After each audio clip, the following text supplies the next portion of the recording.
کہ اے اللہ بے شک یہاں جتنے حاضرین بیٹھے ہیں ان کے گناہ بہت زیادہ ہیں، لیکن ہم اس بات پر گواہ ہیں کہ یہ تیرے محبوبوں کے چاہنے والے ہیں، اور یہی گواہی کل بروز محشر ہمارے لیے شفاعت کا سبب بنے گی، بخشش و نجات کا سبب بنے گی، اللہ کے دربار سے مغفرت پا کر جنت میں جانے کا سبب بنے گی۔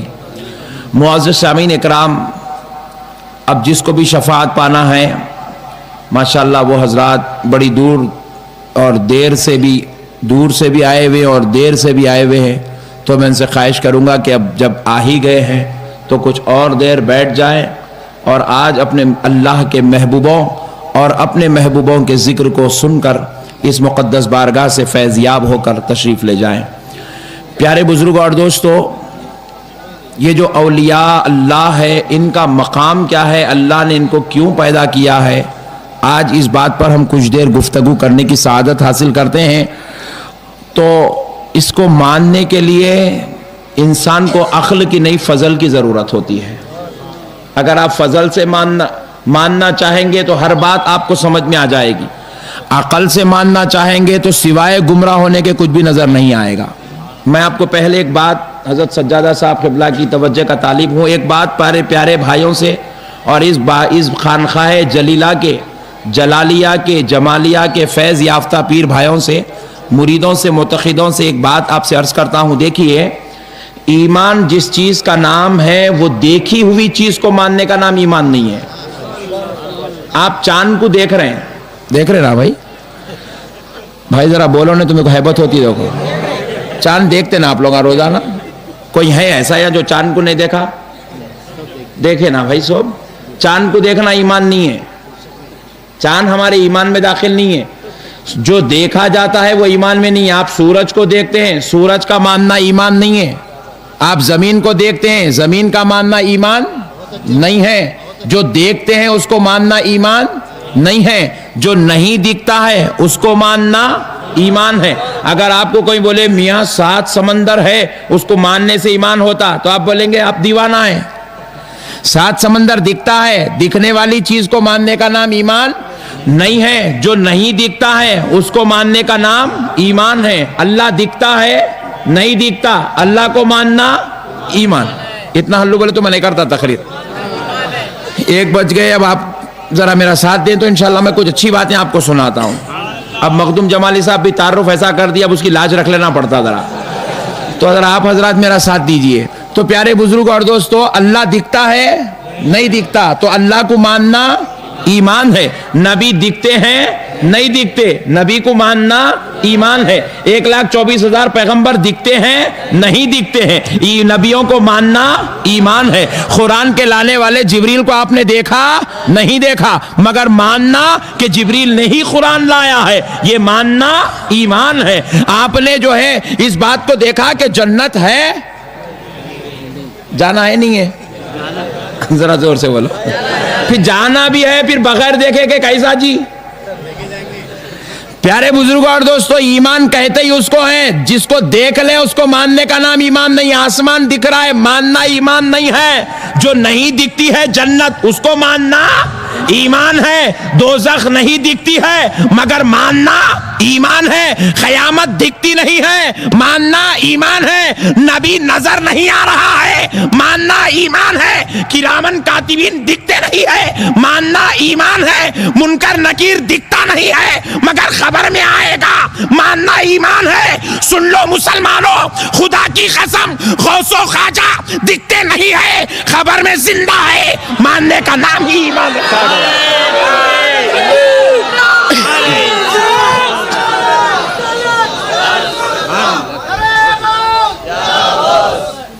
دیکھ کے ماننا کون سی کمال کی بات ہے جی؟ دیکھ کے ماننے تو پھر ہم میں کافر میں فرق کیا رہا؟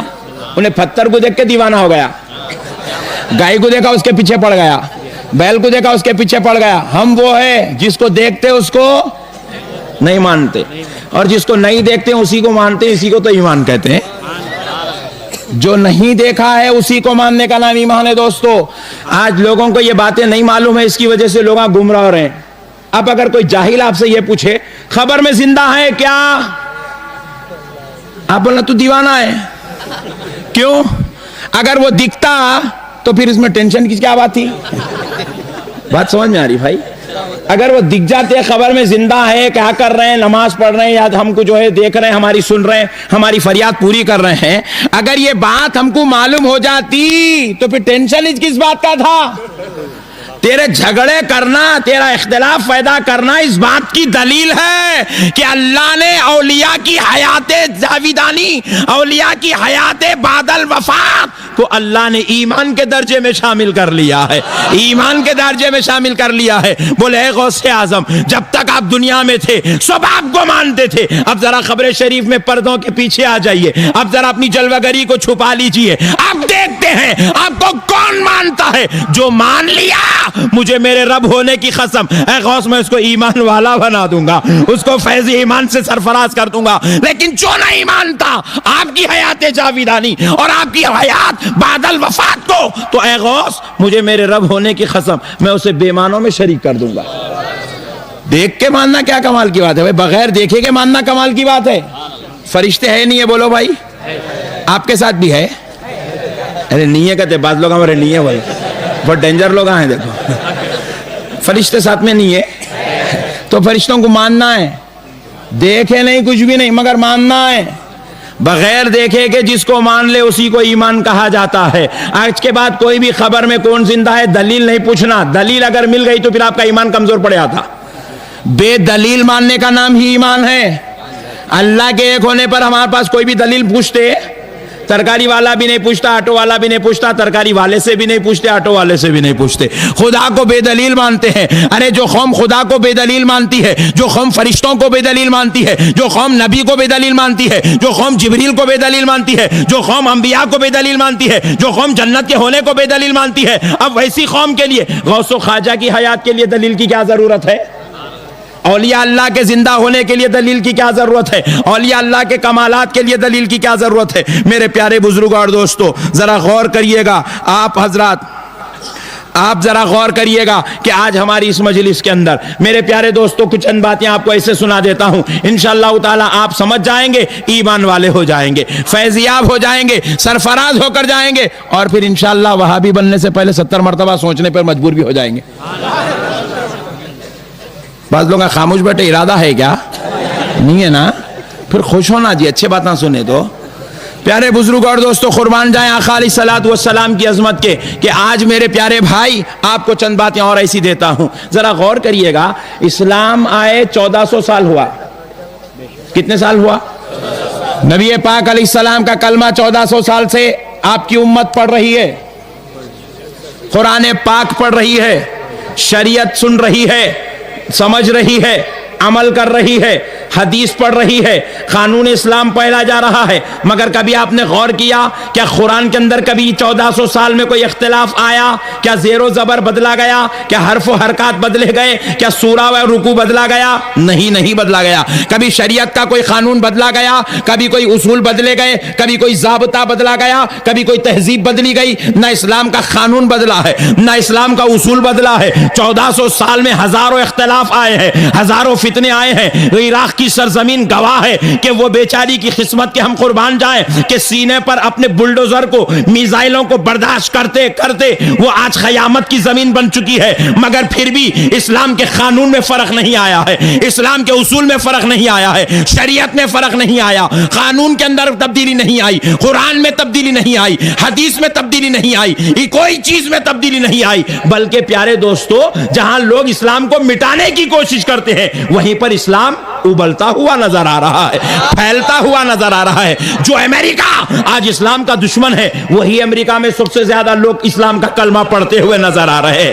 جو برطانیہ، جو انگلینڈ آج اسلام کو اپنے لیے ایک ناسور سمجھ بیٹھا ہے وہی لوگ آج اسلام کو ماننے پر مجبور ہوتے چلے جا رہے ہیں. اسلام کی تہذیب ہی کچھ ایسی ہے، اسلام کا انداز ہی کچھ ایسا ہے، اسلام کی فطرت ہی کچھ ایسی ہے، اسلام کی کچھ قانون ہی ایسے ہیں کہ دنیا ماننے پر مجبور ہوتی چلی جا رہی ہے. مگر دوستو ذرا غور کرو، یہ اسلام ہے کہ پھیلتا جا رہا ہے، یہ اسلام ہے کہ پھولتا جا رہا ہے، یہ اسلام ہے کہ آباد ہوتا چلا جا رہا ہے۔ مگر آپ ذرا پچھلے انبیاء کی بارگاہوں میں چلیں تو کئی ایسے انبیاء کرام ہیں، بلکہ سب انبیاء کرام ایسے ہیں جیسے ہی وہ دنیا میں تشریف لائے قانون بھی لے کر آئے، اصول بھی لے کر آئے، شریعت بھی لے کر آئے، کتاب بھی لے کر آئے، اور ایک بڑی امت بھی لے کر آئے۔ لیکن جیسے ہی وہ انبیاء پردہ فرمائے، ان کی کتاب مٹا دی گئی ہے، ان کا قانون مٹا دیا گیا ہے، ان کا اصول مٹا دیا گیا ہے، ان کی شریعت مٹا دی گئی ہے۔ جیسے ہی وہ دنیا سے گئے، ان کے پیچھے ان کی کتاب بھی چلے گئی، ان کا قانون بھی چلا گیا، ان کا اصول بھی چلا گیا، ان کے ضابطے چلے گئے، ان کے اخلاق چلے گئے، ان کی شریعت چلی گئی، ان کا قانون چلا گیا۔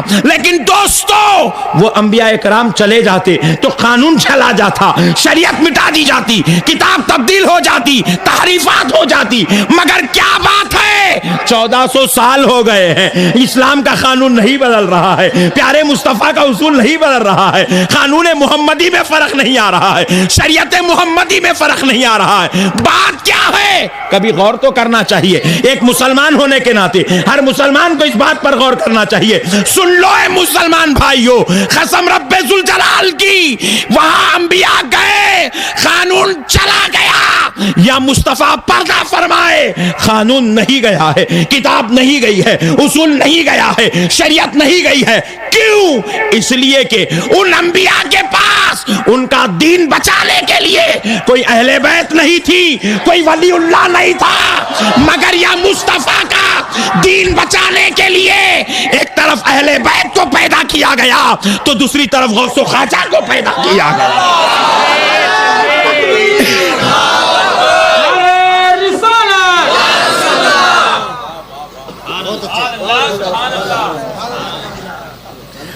ان انبیاء کے پاس کوئی اہل بیت نہیں تھی، مجھے اجازت دو، ان انبیاء کے پاس کوئی فاطمۃ الزہرا نہیں تھی، ان انبیاء کے پاس کوئی حسین نہیں تھا، ان انبیاء کے پاس کوئی علی نہیں تھا، ان انبیاء کے پاس کوئی شہید ہونے کے لیے حسن نہیں تھا، ان انبیاء کے پاس مردوں کو زندہ کرنے والا کوئی غوث اعظم نہیں تھا، ان انبیاء کے پاس انا ساگر کو کوزے میں سمانے والا کوئی غریب نواز نہیں تھا، ان انبیاء کے پاس کوئی ہمارے بزرگوں جیسا بزرگ نہیں تھا۔ اس لیے جیسے ہی وہ پردہ فرمائے ان کا قانون چلا گیا، ان کا اصول چلا گیا، ان کے ضابطے چلے گئے۔ مگر میرے آقا یہاں دنیا سے جب تشریف لے جا رہے ہیں، سرکار کو فکر ستا رہی ہے، اے اللہ، تمام انبیاء کے جاتے ہی ان کی امت تباہ ہو گئی، ان کی امت ہلاک ہو گئی، ان کی امت برباد ہو گئی، ان کی امت نیست و نابود ہو گئی، ان کی امت ضلالت کے گمراہی کے دلدل میں پھنس گئی۔ اے اللہ، جب میں اس دنیا سے چلا جاؤں گا میری امت کا کیا ہوگا، میری امت کا کیا ہوگا؟ یہ سوچ کر آقا علیہ السلام جب فکر فرما ہی رہے تھے، رب نے جواب دیا، مصطفیٰ پریشان نہ ہونا، حبیب فکر نہ فرمانا، آپ آؤ گے تو ہم نائبین میں علی المرتضیٰ کو پیدا کریں گے، آپ آؤ گے آپ کے نائبوں کا کام حسین سے لیا جائے گا، آپ آؤ گے آپ کے نائبوں کا کام امام اعظم سے لیا جائے گا، آپ آؤ گے آپ کی نیابت کا کام امام بخاری سے لیا جائے گا، آپ آؤ گے آپ کی نیابت کا کام غوث اعظم سے لیا جائے گا، آپ آ جائیں گے تو آپ کی نیابت کا کام غریب نواز سے لیا جائے گا، آپ آ جائیں گے تو آپ کی نیابت کا کام چندہ حسینی سے لیا جائے گا۔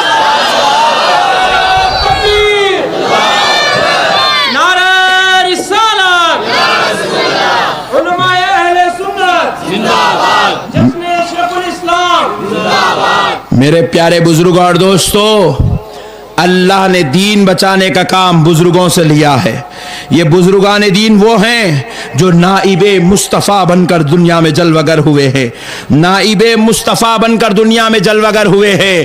اور سن لو، کان کھول کر کے سن لو اے جماعت والو، آپ کو نہیں بول رہا ہوں، آپ بول رہے ہیں اتنا سن رہے ہیں، اتنا مائک ہمارے منہ میں لگے، ابھی کہہ کر کان کھول کے سنو بول رہے ہیں مل صاحب، آپ کو نہیں بول رہا ہوں۔ وہ جو بے وقوف قوم کل صبح اٹھ کے 5 ڈبوں پہ سوال کرتی، ترکاری بیچنے والوں سے سوال کرتی، کسان زراعت کرنے والے کسان سے سوال کرتی، ان نادانوں سے کہہ رہا ہوں، دیکھو میرے بھائی، ان لوگوں کو سوال پوچھنا ہے تو آج آنا نہیں، یہ کہاں ہے، وہ کہاں ہے، وہ کہاں ہے، یہ کہاں ہے، اپنی دھیڑی کھوپڑی میں نکالتا لے کے آ کے یہاں ڈالتا، آج آنا نہیں۔ اتنے علماء سجادہ گان بزرگاں پورے آئے ہوئے ہیں, سب مل کے دو کو سنبھال لے تو قصہ ختم, پوری جماعت پڑ جاتی. پوچھنا اچھا بھائی دیکھو, سوال کا جواب کس سے پوچھ لے بھائی؟ جو جواب دینے کی صلاحیت رکھتا اس سے پوچھنا. کیا بھائی صحیح بول رہے نہیں؟ پھر بعض لوگ ایسا یوں ایسا کہیں کر کے بیٹھے ہیں. بولو نا جی, چپ غفلت سے آ گئے کیا؟ ایسا تو نہیں ہے نا. پیارے بزرگ اور دوستو ذرا غور کرو, ابھی نے کیا کرتا, یہاں پہ بیٹھتا کچھ بھی نہیں, اب گھر کو جا کے کیا کرتا, پلان بتا کس کو کل کس کو پکڑوں. بولے ہاں انہیں ذرا بھولا دکھا ہے, انہیں ذرا بھولا, اس کو پکڑیں گے. رات بھر بیٹھ کے پروگرام بناتے ہیں لگا کس کو پکڑنا کس کو پکڑنا کس کو پکڑنا. بھائی دیکھو محلے میں جماعت نکلنے کے چکر چلا رہے ہیں, تو میرے گھر پہ بھی کھٹکا مار کے میرے کو ہی بلانا نہیں بلاتے ہیں لوگ. کہیں کو بولے تو غوث کا کتا ہے, شیروں پہ بھاری پڑ جاتا. بولتے کس کو بلاتے ہیں؟ اس کو جس کو طہارت اتنے معلوم بیچارے کو. اب اس کو اللہ کیا معلوم, رسول کیا معلوم, اس کو غوث کیا معلوم, خواجہ کیا معلوم, ولی کیا معلوم, نبی کیا معلوم. اس کو پکڑتے بھولے ملنا ان لوگ, خالی بھولے ملنا ان لوگوں کو. آئندہ سے آپ لوگ بھی ایسے کاما نہیں کرنا, اکیلے نہیں آنا. سمجھ میں آیا؟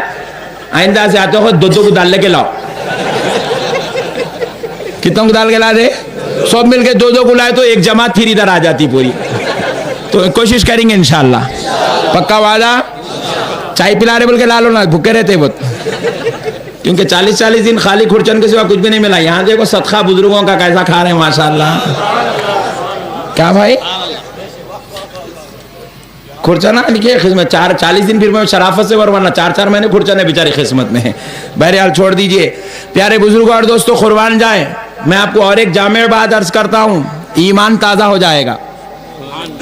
اولیاء کرام رضوان اللہ تعالی علیہم اجمعین کے صدقے سے ہم لوگ مسلمان ہیں. نہیں, اسلام کیا 100 سال پہلے آیا, 200 سال پہلے آیا؟ اسلام 1400 سال پہلے آیا. 1400 سال سے اسلام کے ماننے والوں کی تعداد کروڑوں میں, اربوں میں, خربوں میں. خود صحابہ کی تعداد 1.5 لاکھ تھی. صحابہ جب نکلے ملک ایران, عراق, شام, کوفہ وغیرہ وغیرہ, ایسا دین پھیلا ہے. ایک صحابی لاکھوں کو, ہزاروں کو, سینکڑوں کو کلمہ پڑھاتے چلے گئے. صحابہ کے دور میں یہ اسلام کروڑوں میں پھیل گیا تھا, پھر اب تو اربوں خربوں تک اسلام پھیلا ہوا تھا. میرے پیارے دوستو ذرا غور کرو, اب ان لوگ کیا بول رہے ہیں کہ ہم لوگ جنتی ہے. ہر جماعت والا بول رہا ہم جنتی ہے, ہم جنتی ہے, ہم جنتی ہے. میں پریشان ہوگا, ارے بھائی تم لوگ جنتی ہے تو میں بلا کے پوچھا ایک جماعت والے کو, تمہاری جماعت کب بنی, میں یہاں پوچھا. اب میں نامہ لے کے بزرگوں کی بے ادبی کرنا نہیں چاہ رہا ہوں, کیونکہ ویسے بھی چھوٹے موٹے لوگوں کے نامہ نہیں لینا ہمت بڑھ جاتی. کہتے بلا کے پوچھے اتنا میں کب نکلی تمہاری جماعت؟ حضرت 70 سال ہوا. اب اس کی جماعت بن کے 70 سال ہوا, تو میں پوچھا دیوانے تو جب سے پکار لیتے پھر رہا ہم لوگ جنتی ہے, ہم لوگ جنتی ہے, ہم لوگ جنتی ہے, تو کیا جنت کا دروازہ کھل کے 70 سال ہوا؟